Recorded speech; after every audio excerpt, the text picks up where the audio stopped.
Well, good evening. A little food prep action going on. I've been kind of working on this over the past few days. Got the through hike of the Centennial Trail coming up. This will be the longest hike that I've done. This will be around 125 miles or so. It'll be a little over a week, maybe closer to 9 to 10 days. So thought it'd be a little bit more intentional with my food. We do have some resupply options because we'll have a vehicle out there, but I thought I'd go through what I'm taking and kind of my thought process behind it. I'll let you know if it works out. So as you can see, I've kind of taken over the ping pong table here. I got some other extra food and things back there in the back, but what I've tried to do is lay things out for each day. We're going to arrive on a Thursday evening, and you'll see a pattern as I go through these as to kind of my thought process. So on Thursday night, we'll get there. I just have a meal that's some ramen and some salmon and extra virgin olive oil. I threw some cashews in there for good measure, and a buddy of mine's going to have some Tabasco. So I've just got that and some snacks. We won't get there till late on Thursday evening.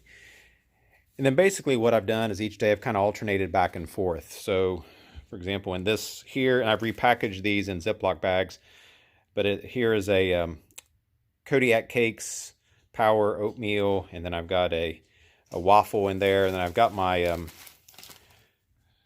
dark hot chocolate for my coffee. I just put those in the same bag.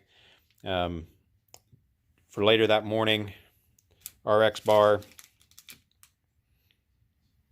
And then for that day, I brought some tortillas with peanut butter, and then I have a packet of honey in there, a complete cookie, a Peak Refuel beef pasta marinara, and then some Kodiak Cakes, Kodiak Cakes graham bear bites. And so each day I've kind of alternated back and forth. On days that I don't have a meal to go bar, on those days I've done a little bit different for dinner to try to kind of balance things out. So for example, this day I've got some strawberry granola, repeated the RX bar, a meal to go bar for lunch, and that evening for dinner, again, I have, I believe, tuna in that one with some ramen and cashews. And so I'll reheat those in the freezer bags.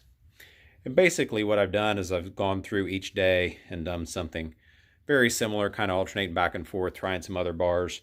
I have tried these Aloha bars before, and I did like those. Trying not to do anything that is terribly new to the system as I'm hiking. I still got a couple little blank spots to fill in, as you can see there, and then for the last day. And then I've got my coffee out separate, and so I'll just put that in my pack. And then getting ready to package this up, and then probably throw a little extra in the vehicle for resupply purposes. So I'll let you know how this all shakes out and whether it's going to be enough. I did add up the calories for one day, and it was right around 3,000 calories. I'm not sure that's going to be enough, but I'm not sure I can physically eat a whole lot more than that. So I do have some other snack options that I can throw in if need be. All right, well, I hope this has been helpful. This is not really a warm-up, but there's an even bigger hike planned later this summer that's going to require even more sophisticated food and resupply options, longer food carries, bare canister storage, all those kinds of things. So hopefully if this system works well, I can translate that over to the next hike.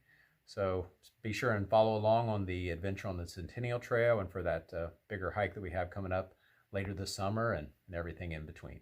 So until next time, get outside.